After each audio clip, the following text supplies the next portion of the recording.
The auctioneer's gavel came down with a crack that split the March afternoon in two.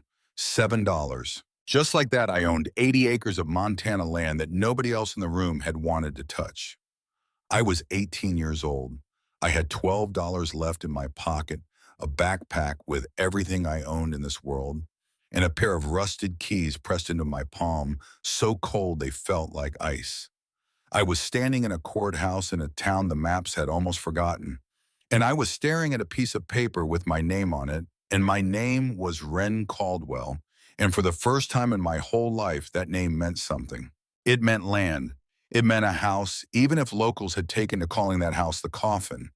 It meant a family I had never met, and a road I had never traveled, and a sky that stretched farther than any sky I had ever stood beneath. But I'm getting ahead of myself. This story doesn't make sense unless you understand where I came from. Unless you understand what it means to grow up without a single photograph on the wall that belongs to you, without a single voice that knows your middle name, without a single hand that reaches out in the dark and pulls you back from the edge of whatever you happen to be falling toward. So let me take you back. Let me take you back to a gray cafeteria in Lincoln, Nebraska, on a Tuesday morning in early March when the world was still telling me I belonged to no one at all. The oatmeal that morning was cold by the time I sat down to eat it. Cold and gluey the way it always was at St. Bartholomew's. Powdered milk mixed too thin, a single spoonful of brown sugar that the older boys had already learned to fight for.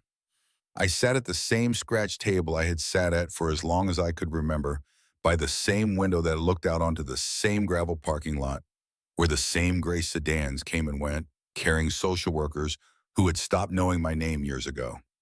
I was 16 years old. In the world of the foster system, 16 is a cliff. Too old to be adopted, too young to be free. The state would keep a file on me for 2 more years, and then on the morning of my 18th birthday, they would close that file and slide it into a cabinet, and I would walk out the front door of St. Bartholomew's with whatever I could carry, and the only person waiting for me on the other side would be myself. I had known that day was coming since I was 9. I had counted it down on the back page of every notebook I had ever owned.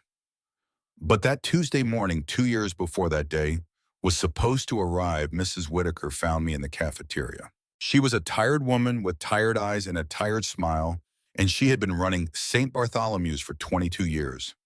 I never decided whether she was kind. I think she had been kind once a long time ago, before the work had worn her down to bone.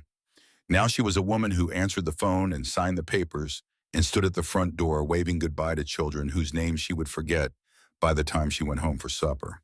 Wren, she said, and her voice had that particular softness that I had learned to recognize. Come to my office, please. I followed her down the hallway I had walked 1,000 times, past the bulletin board with its faded posters about hygiene and homework, past the door to the rec room where a television played shows nobody watched, past the window that looked out at the chapel across the street, the chapel whose bells rang every Sunday and reminded me every Sunday that somewhere in the world there were families who walked together through the front door of a church and sat together in the pews. I had never been one of those children. In her office, Mrs. Whitaker handed me a manila envelope in a small cardboard box. These are your mother's effects, she said. We've held them in storage since you arrived. You're old enough now. I stared at the box. It was small enough to hold in one hand. 12 years in that place. 12 years of birthdays and Christmases and Easters and quiet Tuesday mornings just like this one. And this was all that remained of the woman who had given me a name. What about my file? I asked. Is there anything else about my family? About anyone? Mrs. Whitaker shook her head slowly. Your mother died in a car accident when you were 4. There was no father listed on the birth certificate. No known relatives came forward at the time. I'm sorry, Wren. There's nothing else in the file. She slid a smaller envelope across the desk. $175, she said. Your state allowance. It should last you until you find work. She smiled a tired smile. Good luck. That was it. That was goodbye. 16 years old and the system was done with me. Some kids in the system get aged out. They turn 18 and they walk through the door. Some kids run. Some kids are moved from home to home until the state simply loses interest. I was the rarest kind of all. I was the kind whose paperwork wasn't quite right, the kind that nobody could place, the kind that disappears 2 years early with a handshake and a manila envelope, because keeping me on the books was costing somebody somewhere a little too much. I didn't know that then. I learned that later.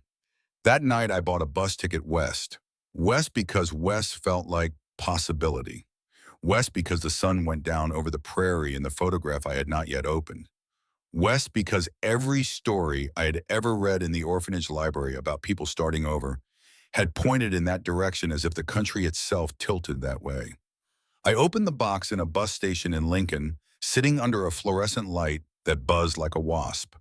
Inside, I found three things. A silver ring tarnished almost black with the initials J and C scratched into the inside of the band. A folded piece of paper that turned out to be my birth certificate. Mother Jessamine Caldwell. Father unknown. Place of birth Billings, Montana. And a photograph. A Polaroid faded and soft around the edges with a careful date written along the bottom in pale blue ink. 1995. A girl stood in front of a white farmhouse, one hand shading her eyes from the sun. She was young, maybe 14, and she was smiling in a way that looked almost defiant. The farmhouse rose tall behind her, white against a sky so blue it looked painted. A porch wrapped around the front. A barn sat in the distance, leaning slightly but standing. A fence line ran off into a pasture, and beyond the pasture field stretched to a horizon that seemed to go on forever. On the back, someone had written in careful cursive, Mama's Place, Hollow Creek, Montana. Mama's Place. I turned the photograph over again and looked at the girl. At my mother. I had her eyes. I knew that the moment I saw the picture. Dark brown, almost black in certain light. I had her chin too. That stubborn jut of bone that Mrs. Whitaker used to call my difficult face when I refused to apologize for things I hadn't done. But I didn't have her smile. I didn't have whatever it was that let a girl stand in the sun in front of a white farmhouse and look at the world like it owed her something good.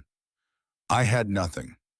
Except now, sitting in that bus station with the manila envelope on my knee, I had a place. I had a name. Hollow Creek, Montana. And that was enough to keep moving. The next 2 years are hard to talk about even now. Not because they were especially cruel. I have heard worse stories from other kids who aged out of the system, girls who ended up on the streets, boys who ended up in worse places than that. I was luckier than most of them in the way that survival can sometimes feel like luck. But luck is not the same as easy.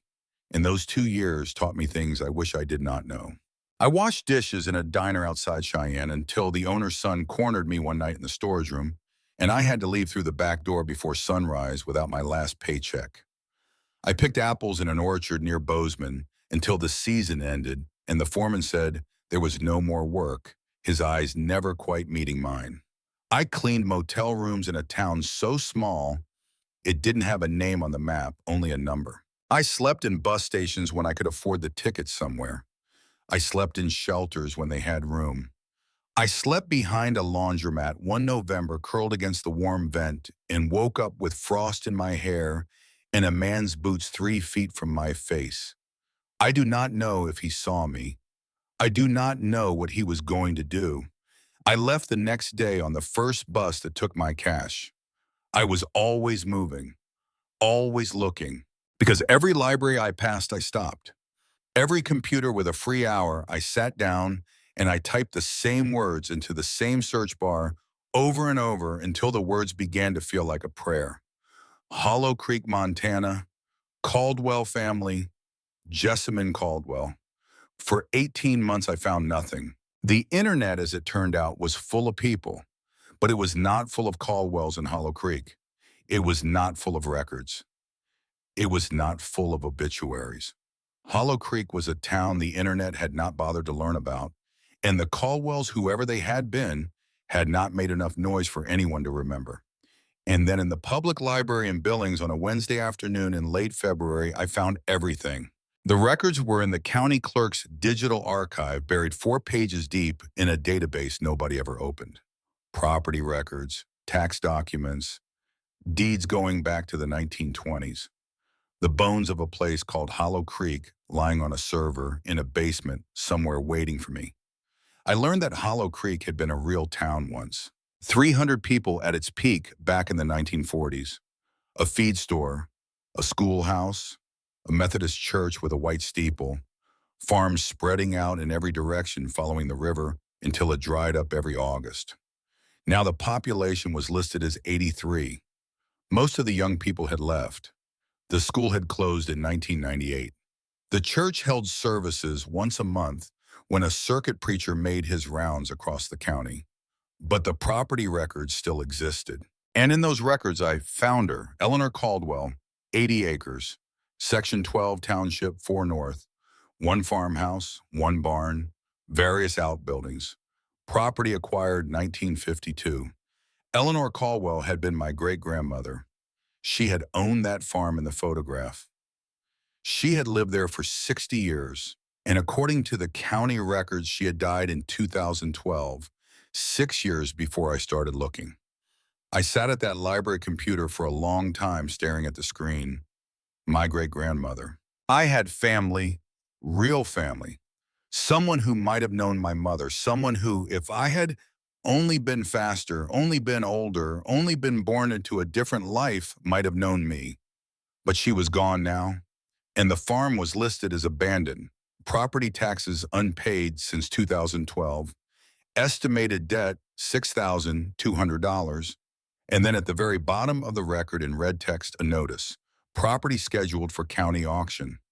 Date March 15th, minimum bid $5. I looked at the calendar in the corner of the screen. It was March 12th. I hitched a ride with a farmer hauling feed to a ranch outside Hollow Creek. He was a quiet old man named Earl who didn't ask questions, which I appreciated. He let me out at an intersection where 2 dirt roads crossed each other in the middle of nowhere, and he pointed west toward a cluster of buildings sitting low against the horizon. "Town's that way," he said. "What's left of it." I thanked him and started walking. Hollow Creek looked like a place that was slowly forgetting it existed. The main street had 6 buildings, and 3 of them were boarded up. A feed store anchored one end, its painted sign so faded I had to squint to read it. A diner sat at the other end, a thin curl of wood smoke rising from a tin chimney. In between a hardware store with its windows soaped over a Methodist church whose steeple needed paint, and 2 empty storefronts that stared at each other across a cracked stretch of pavement. A flag hung from a pole in front of the courthouse, snapping in the wind.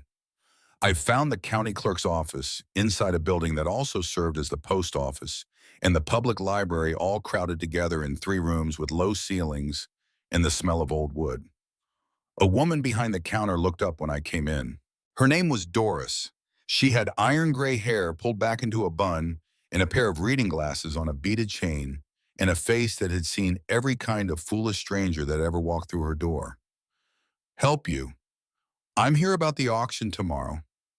She studied me, studied my backpack, studied my jacket, which I had bought for $3 at a Goodwill in Casper, studied my boots, which were not the kind of boots a person wears to buy property. "You planning to bid?" "Maybe." She didn't say anything for a long moment. "The Caldwell place," she said finally, "has been empty 6 years, roof's half gone. Pipes froze and burst the first winter. Nobody set foot in it since the old woman died." "I know." "You sure you know? 'Cause it'll take more than $5 to make it livable." "I know that too." Doris shrugged, the shrug of a woman who had warned 100 strangers and watched 99 of them walk straight into the fire anyway. "Your funeral," she said. She didn't know how right she almost was. The auction took place the next morning in a room that smelled like dust and old wood. 6 people sat in folding chairs, all of them old enough to be my grandparents. A man in a rumpled suit stood at a podium with a clipboard reading the day's properties in a voice flat with boredom. There were 4 parcels on the list. An empty lot in town, a burned-out gas station out by the highway, 30 acres of scrub land that nobody wanted because the well had run dry, and the Caldwell farm, The first three sold fast. $100 here. 50 there. The men in the folding chairs bid without enthusiasm, the way you might bid on expired groceries out of habit. The clerk's gavel came down. Money changed hands. The papers were signed. Then the clerk got to the last item. Caldwell property, he read. 80 acres. Section 12, farmhouse, barn, outbuildings, condition as is. Minimum bid $5. He looked up. Nobody moved. The clock on the wall ticked. A fly buzzed against the window glass. Somewhere outside, a truck downshifted on the highway. The clerk cleared his throat. $5, he said again.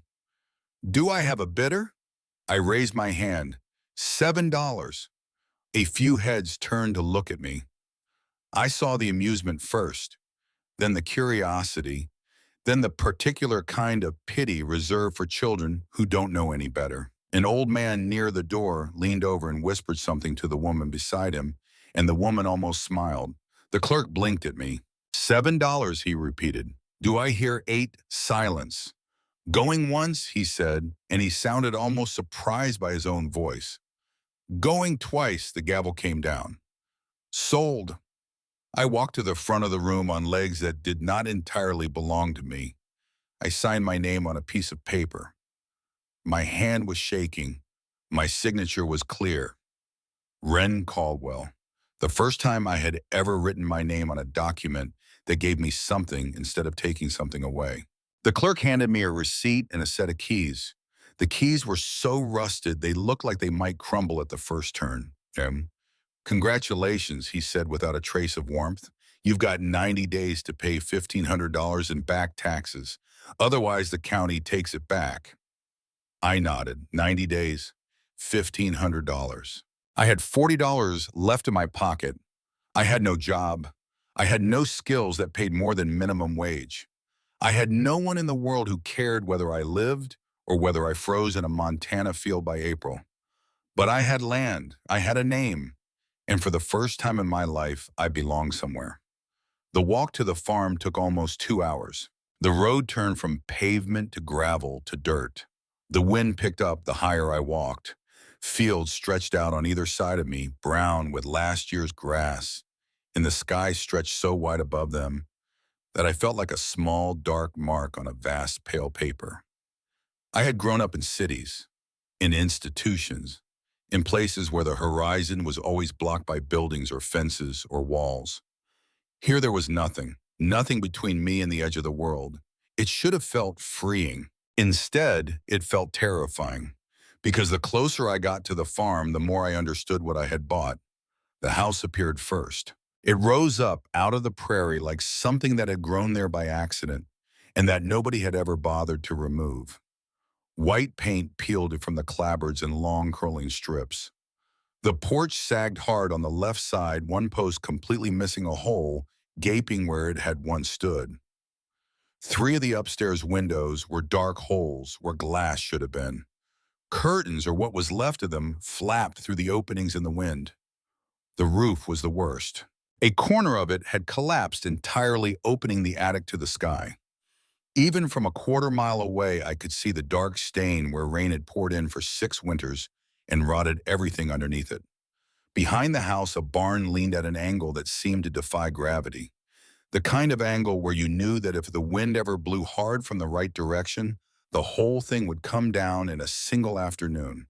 And everywhere, the grass had taken over. Chest high in some places, swallowing what might have once been a garden, climbing the porch, hiding the path, reclaiming what people had spent 100 years trying to build. I stood at the edge of the property for a long time. The wind pushed against my back the way a hand pushes you forward when you are afraid to take the next step. Or maybe the way a hand pushes you back when it is trying to warn you about what is coming. I could not tell which. I thought about turning around.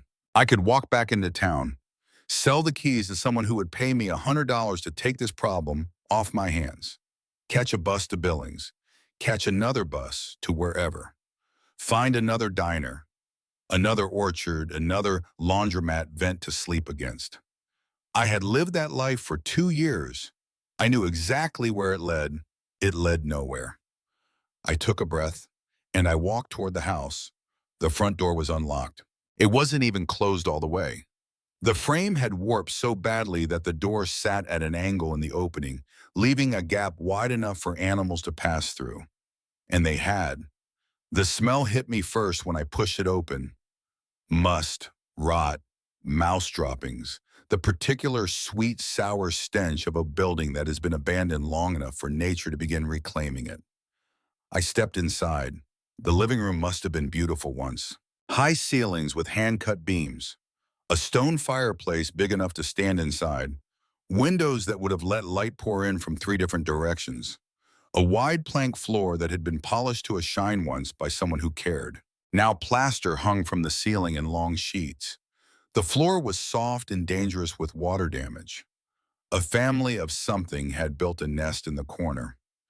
Debris was scattered across what remained of an old rug, the rug's pattern still faintly visible.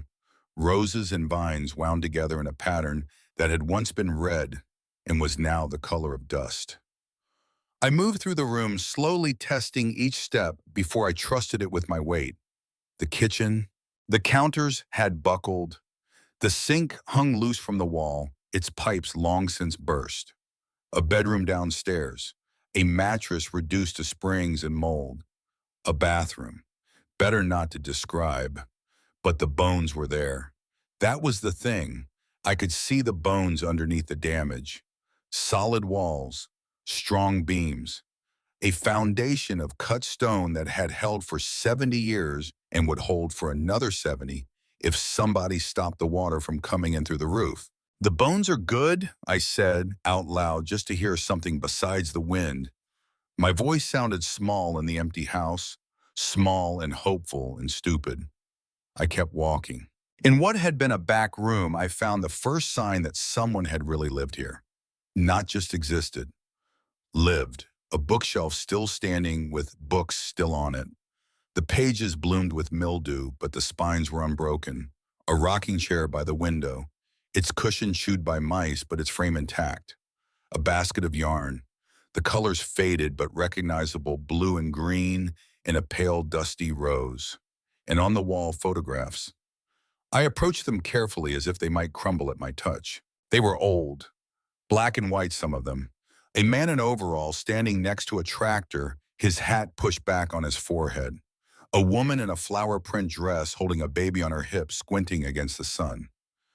2 children running toward the camera, their mouths open in laughter, their bare feet kicking up dust. And one photograph in a silver frame placed at the very center of the wall where the morning light would have hit it every day for 60 years. A young woman, standing in front of this house, one hand shading her eyes from the sun. My mother.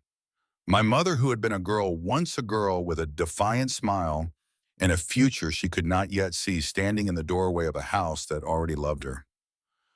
I reached out. I touched the glass. It was cool under my fingers.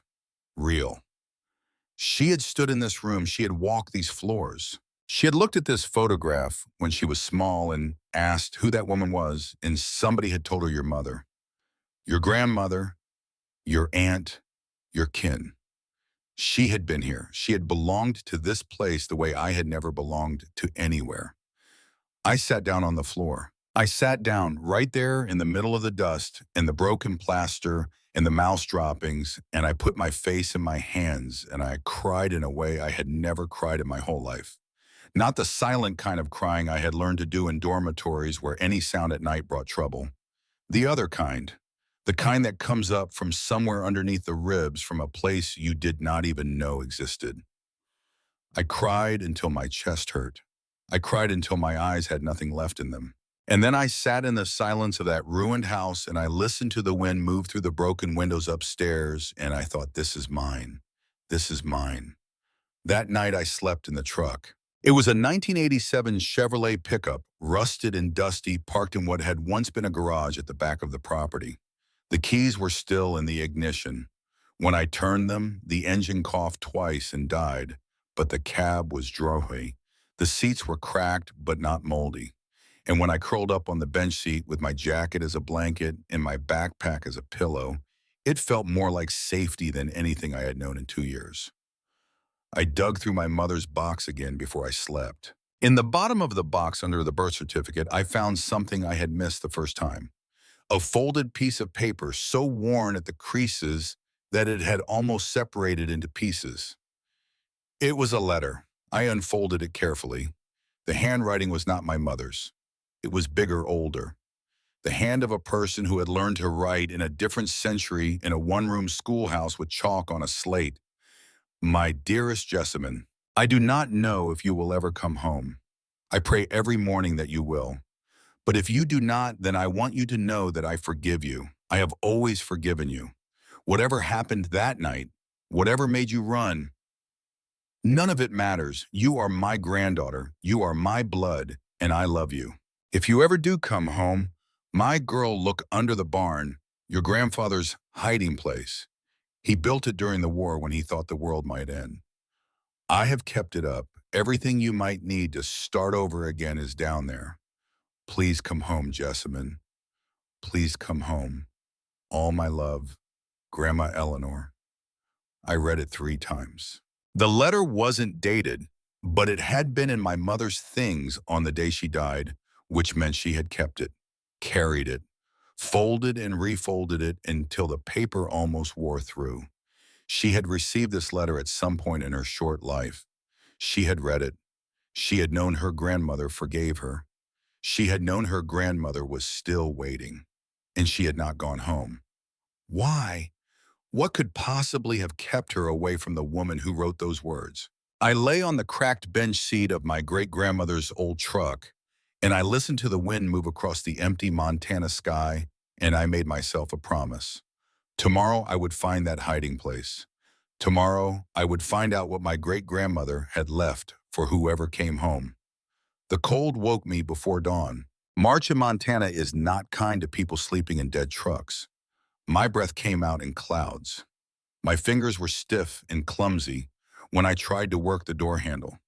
When I finally got the cab open and stepped down onto the frozen ground, the frost crunched under my boots like broken glass. But the sky, I had never seen a sky like that. Pink and orange and gold spreading out from the horizon like fire on water. The fields stretched out around me, silver with frost. The mountains far to the west were dark blue cutouts against the burning sky. And for a long moment, I just stood there in the frozen grass, my breath rising like smoke, and I forgot the cold. I forgot the damage. I forgot the $1,500 I did not have, and the 90 days I could not waste, and the dead truck, and the broken house, and the leaning barn. I just stood there, and I watched the sun come up on my land. My land. The words felt foreign in my mouth, like a language I was only just beginning to learn. But I practiced it anyway. Standing there in the silver field with the world going pink and gold above me, I whispered it out loud. My land. The barn was worse than the house. The main structure leaned so far to the east that I was afraid to breathe near it. Half the roof had fallen in, creating a mountain of broken timber and rotten hay that blocked most of the interior. The smell of mold and old manure made my eyes water. But the floor was still there. Wood planks warped and filthy but solid when I tested them with my boot. I started in the corner furthest from the collapsed section. I knelt down and I began to feel along the edges of each plank with my fingers, looking for a seam, a hinge, a piece of metal that did not belong. It took me almost 2 hours. The hatch was hidden in the second stall under a layer of packed dirt and rotted hay so thick it looked like part of the floor. I found it by accident when the toe of my boot caught on a metal ring half buried in the muck. I thought at first it was a piece of broken machinery. I bent down. I scraped at the dirt around it with my fingernails. A ring, a handle. I pulled. The door was heavy. My arms burned with the effort. But slowly, inch by inch, the wood came up. Beneath it, narrow wooden stairs descended into darkness. I used the flashlight on my phone. The battery was nearly dead, but I did not care. I went down those stairs, one at a time, one hand pressed against the cold earth wall to steady myself, And the smell that came up to meet me was not the smell of rot. It was the smell of cedar, the smell of old paper, the smell of a place that had been sealed against the wind for a very long time. The room at the bottom was small, maybe 8 feet by 8 feet. The walls were lined with shelves, and the shelves were lined with the careful work of a careful woman. Canned food in glass jars, the labels written in pencil in a neat slanting hand. Tools wrapped in oiled cloth, packets of seeds in envelopes marked with dates and names of vegetables, a kerosene lantern, a box of matches, a first aid kit, a folded wool blanket inside a sealed bag, and on a small wooden table against the far wall, a metal box. I opened the box with hands that would not stop shaking. Inside, I found 3 things. The first was money. $1,100 in mostly 20s and 10s bundled with rubber bands that had gone brittle with age. The second was a stack of letters. I counted them. 47 envelopes, each one addressed in the same slanting cursive to Jessamine Caldwell. Each one stamped with the red ink that the Postal Service uses when a letter cannot be delivered. Return to sender, return to sender, return to sender. She had written to my mother for years, decades, and every letter had come back. Every letter had been carried back to that little farmhouse and slid into a metal box in a hidden room, and the woman who wrote them had picked them up one by one and she had filed them away. She had never thrown them out. She had kept every single one. And the third thing in the box was a stack of cards tied with a faded blue ribbon, 13 of them. I lifted them out with hands that did not feel like mine. I untied the ribbon. I opened the first card. The paper was pink with hand-drawn flowers along the edge. Inside, in careful slanting cursive, somebody had written, "Happy 5th birthday, my dearest Wren. I do not know where you are. I do not know if anyone will ever read this to you, but somewhere in the world you are turning 5 today, and I want you to know that somebody is thinking of you. Your great-grandmother, Eleanor." I stared at the card. I read it again. I read it a third time because I did not understand what I was looking at. My great-grandmother had known my name. She had known I existed. She had been writing me birthday cards. But that could not be. Mrs. Whitaker had told me no relatives ever came forward. The record said no relatives. Nobody had ever come for me. Nobody had ever called or written or visited in 12 years inside St. Bartholomew's. How could she have known my name? I opened the next card, and the next, and the next. Year after year of birthday wishes for a child she had never met. Each one addressed to Wren because somehow we had found my name. Each one filled with small, ordinary things. The weather, the cat, the wildflowers blooming in the south pasture, the new calf born in April, the hard winter that took half the apple trees in the orchard. Each one ended the same way. Please come home, Wren. The light is on for you. The last card was dated 3 months before she died. My 18th birthday. The handwriting was shaky, barely legible. The careful slanting cursive had become the trembling hand of a woman whose body was finishing what her heart had refused to finish for 60 years. Happy 18th birthday, Wren. You are a woman now, old enough to find your way home. I have left everything for you. The money, the letters, the land. It is all waiting. I do not have much time left, but I will hold on as long as I can. I love you, my girl. I have always loved you. Grandma Eleanor. She had died 11 days after writing those words. She had held on as long as she could, but I had not come. I had not even known to come. I pressed the card to my chest and I sat down on the cold dirt floor of that hidden room, and I wept until I could not breathe. She had known me. Somewhere in this world, somebody had known me. Somebody had been waiting. Somebody had kept the light on for 13 birthdays for a child she had never met, but had refused to stop loving. And I had not come in time. I climbed out of that hiding place a different person than the one who had climbed in.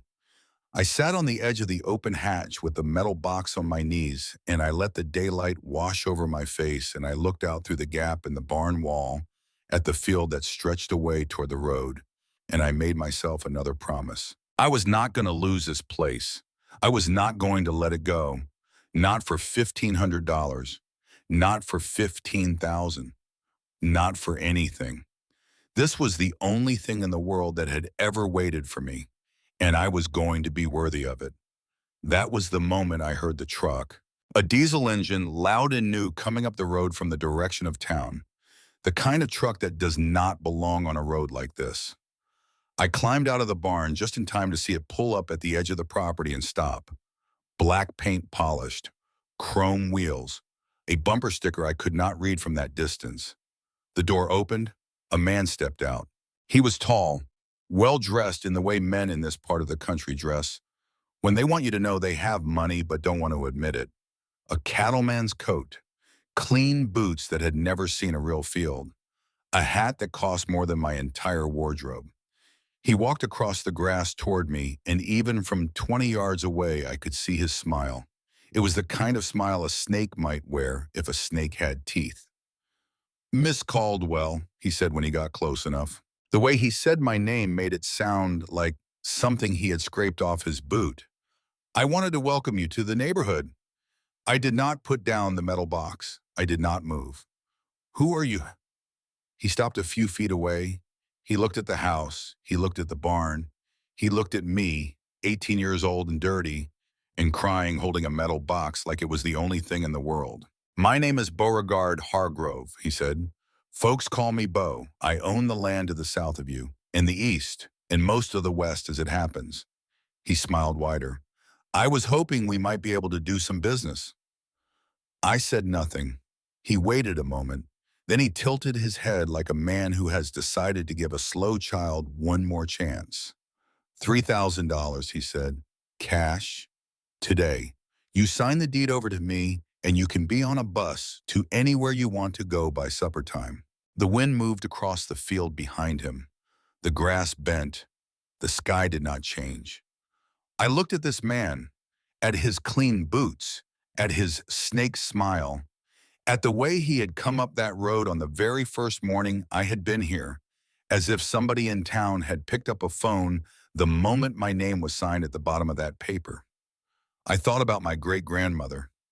I thought about the 13 cards in my hands. I thought about my mother somewhere out there in the past running from a place she should have been able to come home to. I lifted my chin. "The land," I said, "is not for sale." Something in Beau Hargrove's face shifted. The smile stayed, but the eyes behind it changed. "Miss Caldwell," he said softly, "you have 90 days to pay $1,500 in back taxes. You are 18 years old, you have no job, you have no skills, you have no friends in this town, and you have no idea what you are doing." He took one step closer. "You are going to fail," he said. "And when you do, I will be standing right here on this very piece of ground to buy this property back from the county for whatever pocket change they ask." He tipped his hat. "Good luck, Miss Caldwell." He turned and walked back to his truck. He climbed in, he started the engine. He drove away down the road I had walked the day before, the dust rising behind him in a long, pale ribbon that hung in the air for a long time after he was gone. I stood there in the wind with the metal box pressed against my ribs. 90 days, $1,500. A man with a smile like a snake. A great-grandmother in the ground who had loved me for 13 years without knowing if I was alive. A mother somewhere out there in the past who had not come home and who I did not yet understand. And 80 acres of broken land that had finally found someone willing to fight for it. I looked at the house. I looked at the barn. I looked at the field that ran out to the edge of the world, and I whispered the only words I had left in me. "You said you would hold on as long as you could, Grandma. Now it's my turn." I did not sleep that first night. I sat in the truck with the metal box on my lap and the 13 cards stacked against my chest, and I watched the moon move across the broken roof of the house I now owned. The wind worked at the loose boards. Somewhere a coyote called once far off across the river, and the silence after that call was the loudest silence I had ever heard. 90 days, $1,500. A man named Bo Hargrove, who already knew my name. Sometime before dawn, I made a list inside my head the way I had learned to make lists in the orphanage when I could not sleep. The roof, the pipes, the stove, the chimney, the windows on the second floor that no longer had glass, the smell in the bathroom, the hole in the porch, the fact that I had $33 left in my pocket and that everything else I owned was already inside this truck. It was an impossible list. But impossible was a word I had stopped believing in somewhere around the age of 13. I walked into town the next morning. The wind had not stopped. It pushed at my back the whole way down the dirt road, like a hand telling me to keep going. Do not look at the fields. Do not look at the house behind you. Just keep walking. The sun was up, but the air was cold enough that my fingers ached inside my gloves. I went to the feed store first, not because I had money to spend, but because the sign on the door said it sold lumber and nails and tarps, and because everyone in a town this small eventually walks through the door of the feed store, and because I needed to begin the work of becoming a person who lived here. A bell rang above the door when I opened it. Inside, the air smelled like grain and machine oil and old wood smoke from a stove burning in the back corner. The shelves ran from floor to ceiling, packed with seed bags and bridles and chicken feed and bottles of medicine for animals I had never even seen. A black and white dog lifted its head from a rug near the stove, watched me for half a second, and put its head back down. A woman stood behind the counter. She was the oldest woman I had ever seen who was still standing on her own 2 feet without leaning on anything. White hair cropped short against her skull, hands rough as the bark of an apple tree, pale blue eyes that took me in once all the way from my boots to my crown and missed absolutely nothing on the way up. "You're the girl who bought the Caldwell place," she said. It was not a question. "Yes, ma'am." She studied me a moment longer. "You look like her," she said. "Around the jaw. That stubborn set." I did not know what to say to that. She did not seem to mind. "My name's May Sutherland. I've owned in this store 40 years. I knew Eleanor Caldwell longer than that. She walked through that door every Thursday morning of every week for as long as my memory goes, until she got too sick to drive. Then I brought things out to her." She paused. "You favor her granddaughter, too." The room went very still around me. "You knew my mother?" "I knew Jessamine, yes." She said the name softly, the way you say a name you have not spoken out loud in a long time and have been afraid to speak for fear of what speaking it might do. "Eleanor used to bring her in here when she was no taller than that grain barrel." The girl had a defiant streak in her even at 5 years old. "I once watched her stare down a grown man over a stick of penny candy. She won too." A small sound rose up in my throat. Not a laugh. Something more careful than that. "She died when I was 4, I said. "In a car accident. I never knew her." Something moved behind May Sutherland's pale blue eyes. Something complicated. Something that did not finish the sentence she had been about to begin. "Yes," she said finally. "I heard." She did not say from whom. She did not say when. She reached under the counter and pulled out a scrap of brown paper, the kind people used to wrap parcels in before everyone went over to plastic. She began to write on it with a stubby pencil she kept tucked behind one ear. "I have some damaged inventory in the back," she said without looking up. "Tarps with small holes, nails that got wet in the spring and rusted at the edges, a couple of rolls of roofing felt that the mice got into before I could move them. Nothing I can sell, but if you don't mind imperfections, you can take them off my hands." I felt something loosen at the back of my throat. "I can't pay you. I'm not asking you to pay me. I don't take charity." She looked up from her piece of paper. Her eyes were not unkind, but they were the eyes of a woman who had spent 40 years standing behind that counter and they did not bend. "It is not charity, child. It is what you do for the granddaughter of a friend." Eleanor would have skinned me alive if you walked out that door empty-handed. So pretend you owe me a favor. Pretend you'll pay me back someday. Pretend whatever helps you sleep tonight. But you are taking these supplies, I swallowed. Yes, ma'am. May, she said, if we're going to be working together, I'm going to need you to use my name. She came around the counter and walked me toward the back room. That was the moment I first saw him. A young man was loading sacks of feed onto a hand truck near the loading door. He had black hair cut short, a red flannel shirt with the sleeves rolled to the elbow, brown forearms ribbed with the kind of muscle you only get from years of moving things that are heavier than you are. He moved the way a man moves when he has spent his whole life around horses and is not in a hurry about anything. He looked up when we came in. His eyes were dark. They did not give much away. Silas, May said, this is Wren Caldwell. She bought Eleanor's place. Wren, this is Silas Greyfeather. He works for me 3 days a week, or whenever I can catch him. Silas Greyfeather looked at me for a long beat. He nodded once. Ma'am? Just Wren, I said. He nodded again. He went back to his sacks. That was the entire first conversation. May and I loaded the truck. She gave me 3 tarps, a box of rusted nails, a coil of baling wire, 2 rolls of roofing, felt a small bag of 2-inch screws and a hammer with a chipped handle that she said had belonged to her late husband and that she had been meaning to give away for 10 years. Take it, she said. He would have liked that it went somewhere it would be used.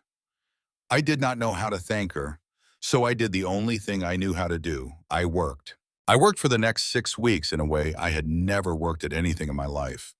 The roof first because the snow was coming. I climbed up on the kitchen extension, first the lowest part, the part where falling would not kill me, only break things that could be set later. I laid the roofing felt over the worst of the holes. I weighted it with stones. I nailed the edges down with the rusted nails until my hands bled inside the work gloves May had thrown into the bag. When the kitchen extension was covered, I climbed onto the main roof. That was harder. The pitch was steeper. The shingles were rotten in patches and turned to dust when I touched them. Twice I felt a board give beneath my knee, and I had to roll sideways to keep from going through to the attic. I tied a rope around my waist and tied the other end around the chimney the way I had seen a man do on a video at the library in Billings, and I told myself that if I fell, the chimney would hold. The chimney did hold. I do not know if it would have if it had ever been tested. It never was. I worked from sunup to sundown. I ate cold cans of beans warmed over a small fire I built in the yard. I slept on the floor of what had once been the parlor, in a corner where the wind did not come through, wrapped in the wool blanket from the hidden room. I bathed in a tin tub I filled with water from the pump out back. Water so cold that it stopped my breath the first time I poured it over my head. And every Thursday I walked into town. May always had something for me. A jar of preserves, she said, had nearly spoiled but was still safe. A loaf of bread her sister had baked too many of. A heel of ham, a bag of rice, a pair of wool socks that she claimed had been knit 2 sizes too big for any human foot she knew, and were now mine to do with as I pleased. I never said thank you in a way that would embarrass her. I knew better than that by the second visit. I only ever said, yes, ma'am, thank you, May. And she would nod and look at the next thing on the counter and say, now this jar of pickles I cannot move for the life of me. It has been sitting there since Christmas. You would be doing me a favor. She always had something to send home with me. She always pretended she was getting rid of it. Silas Greyfeather started showing up at the farm in the 2nd week. I did not invite him. I did not know what to do with him at first. He simply appeared one Wednesday afternoon walking up the road with a tool belt across one shoulder and a coil of wire in his hand. He came right up to the porch where I was trying to nail down a loose board, and he stopped at the bottom of the steps, and he said only one thing. May sent me. I do not need help. He looked at me. He looked at the loose board, which I had been fighting with for almost an hour.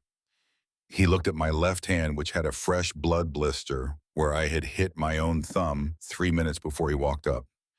You do, he said. That was the second conversation. He stayed 3 hours that day. He did not say anything else that I can remember. He squared the porch beam, drove the right nails in the right places, fixed two more boards I had not even noticed were loose, and walked back down the road toward town just before sunset, as if he had a schedule somewhere that I was not allowed to know about. He came back 2 days later, and 2 days after that. By the end of the third week, he was coming 3 times a week, sometimes four. He never stayed for supper. He never accepted the cold beans I tried to share with him. He never said more than 3 sentences in an afternoon. He just worked, squaring beams, bracing walls, showing me mostly without words how to read the grain of a piece of wood before you cut it, how to drive a nail without bending it, how to know whether a beam is sound by tapping it with a closed fist and listening for the way the sound comes back. It was halfway through the fourth week that he finally told me why he kept coming. We were working on the kitchen wall that day. The plaster had come down in a long, jagged sheet, exposing the lath beneath. I was pulling out old rusted nails one by one with a small pry bar. He was on the other side of the wall in what would become the pantry, doing the same thing, his back turned to me. The sun was going down. The light coming through the broken upstairs window made a long, pale shape on the floor between us. "Your great-grandmother delivered me," he said. I stopped moving. "In the winter of 1986, he said, a blizzard came through that buried the roads for 2 days. My mother went into labor a month early. The trucks could not get through. The phone lines were down. My father drove the tractor over the pasture to Eleanor's farm because she was the closest person who knew anything about babies. He brought her back through the snow on the tractor seat with her medical bag in her lap. She walked into my parents' bedroom and stayed there for 14 hours. He paused. He pulled another nail. He set it carefully in the coffee can beside his knee. My mother would have died that night, he said. I would have died with her. Eleanor stopped the bleeding, adding she brought me into the world. She stayed 3 days after until the roads opened because she said she did not trust new mothers to know when to call for help. He finally turned and looked at me. His face was the same face it had been every time I had seen it. Quiet, closed, watching. My mother is still alive, he said. She is 58 years old. She has 6 grandchildren. None of that would exist if Eleanor Caldwell had not driven a tractor through a blizzard in 1986.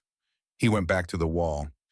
Debts, he said, do not go away just because people die. I sat down on the cold floor of the kitchen. I did not say anything for a long time. He did not seem to expect me to. After a while, I picked up the pry bar again, and I started on the next nail. And in the silence between us, with the sun going down outside the broken window, I felt something inside my chest move. Not love. Not yet. Nothing as simple as that. Something smaller and stranger. The feeling of being recognized. The feeling of being part of a debt that was older than you were. The feeling of being inside a story that had been going on for a long time before you ever showed up. The third person who held me through that winter was Marlene Hayes. Marlene ran the diner at the south end of the main street. She was 52 years old, a widow, hair the color of corn silk, and a laugh that you could hear from 2 blocks away if the wind was right. She had inherited the diner from her husband when he died of a heart attack in the kitchen 7 years before, and she had kept the doors open through stubbornness and pie. She hired me to wash dishes 3 nights a week. Cash, minimum wage. No questions about my address, which was good, because I did not really have one anyone would believe. The kitchen at the diner was small and hot. The dishwasher was an old industrial machine that hissed like a tea kettle, and that did half the work and made me do the other half. My hands cracked along the knuckles within the first week. My back ached. My feet burned by the end of every shift. I loved it because Marlene fed me. Because Marlene let me sit at the counter on my breaks and eat whatever she could not sell. And because Marlene talked. She talked about the town the way it had been when she was a girl. She talked about the school that had closed in 1998. She talked about the men who had left for the oil patch in North Dakota and never come back. She talked about the Methodist church up the street where the circuit preacher came once a month and the same 11 old women sat in the same 3 pews every single time. And she talked about Eleanor. Your great-grandmother came in every Sunday, she said one night, leaning on the counter while I scraped the last plate clean. Same booth, same order, coffee, a slice of apple pie, whatever gossip I had picked up during the week. She was the only customer my husband ever stood up for when she walked in. He said Eleanor Caldwell had earned a man getting to his feet. Marlene looked at me. She talked about your mother every single Sunday, she said. What did she say? Marlene was quiet for a moment. She said she was going to come home. She said it for 20 years. She said it the last Sunday she ever sat in that booth 4 months before she died. The dish in my hand was clean. I kept scrubbing it anyway. She never gave up on her, Marlene said. She never decided your mother had stopped loving her. She just decided your mother was scared. And she was right about that child. I knew Jessamine. The girl was scared of something. We all knew it. None of us ever found out what. She reached across the counter and put her hand on my wrist. Her fingers were warm, the hand of a woman who had worked her whole life with hot water and hot grease and hot grills. You favor her, she said, but you do not have her fear. You have your great-grandmother's stubbornness instead. I think that is going to matter. I did not know how to answer that, so I did not. I just nodded. And I went back to my dishes. The temperature began to drop in the second week of November. 20 below at night, the wind cutting straight through the patched walls and finding every gap I had not yet found. I woke up one morning to discover frost growing on the inside of the wool blanket. My fingers, when I tried to make a fist, did not entirely obey me for the first hour after sunrise. I salvaged a wood stove from a barn 20 miles east of town. The man who owned the barn was selling everything before he moved to Arizona, and he sold me the stove for $10 because the firebox was cracked and he said it would never be safe. Silas patched the firebox with a piece of cast iron and a bead of fire cement, and the kind of certainty that did not invite argument. The chimney pipe we wired together out of 2 different pipes that did not quite fit, and when we tested it for smoke leaks, only a single thin wisp came through, and Silas said that was acceptable, and so it was. The first night I burned a fire in that stove, the parlor reached 55 degrees. 55 degrees after weeks of sleeping in 30. I sat in front of the stove and I cried again the way I had begun to cry sometimes now, the way I had not cried for years before I came to this place. I cried because warmth was a thing you could buy from a junk stove and a chipped chimney pipe. I cried because nobody had told me you could buy it. I cried because for 16 years I had been cold inside a building with central heat, and now I was warm inside a house that should have killed me, and I was beginning to understand that the difference had never been about temperature at all. Bo Hargrove came back at the end of November. I saw the truck before I saw him. The same black truck, the same chrome, the same way of pulling up at the edge of the property, just past the line where his land became my land, as if the boundary itself were a thing he wanted to remind me of. He stepped out. He walked across the frozen grass. His boots were still clean. I came down off the porch to meet him because I did not want him standing on my steps. Miss Caldwell, Mr. Hargrove. He looked at the house. He looked at the new tarp on the roof, the new boards on the porch, the smoke rising from the patched chimney. He looked at the barn where the worst of the lean had been braced with timbers Silas had hauled out from the woodlot. I watched his face when he saw the smoke from the chimney. Something flickered there. Not surprise. Annoyance. The annoyance of a man who had been waiting for a specific kind of weather to do a specific kind of work for him, and who has just realized that the weather is no longer going to oblige. I came, he said, to make you a more generous offer. I am not for sale. The land is not for sale. $3,000. No. 4. No. $5,000, Miss Caldwell. Cash, today. You will not earn $5,000 in 2 years washing dishes at Marlene Hayes' diner. You and I both know it. I did not answer. He took a single step closer. You are going to freeze out here, he said. His voice had dropped lower. The smile was still on his mouth, but it had stopped reaching his eyes. You are 18 years old. You have no people. You have no resources. You have a roof made out of damaged tarps in a stove from a junkyard and a fence line that has not been mended since your great-grandmother could still walk it. The cold is going to take you, or the loneliness will, and nobody in this town is going to come out here looking for you when it does. He let that sit there for a moment. The wind moved across the field behind him. The grass bent. The sky did not change. Your great-grandmother, he said, was a stubborn old woman. She sat out here alone for years and she let this place rot around her. She refused every offer I made her. She thought she was protecting something. And what did it get her? She died alone in a house with holes in the roof. Is that what you want? Miss Caldwell, is that the future you're signing up for? I looked at him. I looked at his clean boots. I looked at the truck idling on my road. I looked at his mouth with its smile that had stopped reaching his eyes.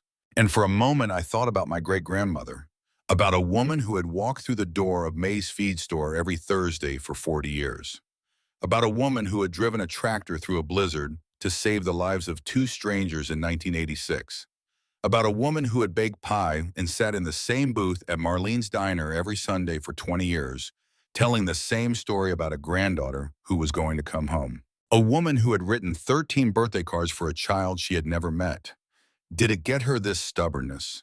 It got her a great-grandchild on her land. It got her a name still spoken in 2 of the 3 businesses still open on Main Street. It got her a debt collected in her name by a young man named Silas Greyfeather 3 decades after she drove a tractor through a blizzard. It got her everything. You did not know my great-grandmother at all, I said quietly. Bo Hargrove's jaw tightened. He looked at me for one more long moment. Then he turned. He walked back to his truck. He climbed in. He drove away. He left the dust hanging in the cold air for a long time after he was gone. The accident happened on a Thursday afternoon 2 weeks before Christmas. Silas and I were in the barn. We were trying to reinforce the main beam, the one that ran the length of the structure, the one that was keeping the whole barn from coming down. He had bought 2 new sister beams in Billings with money he refused to let me pay back, and we were lifting the first of them into place against the old beam using a system of ropes and pulleys he had rigged the day before. The old beam was more rotten than we had thought. That was the thing, we did not know it. It looked solid. It tested solid when he tapped it with his fist. He had even drilled a small exploratory hole near the center the previous afternoon, and the shavings that came out had been pale and dry.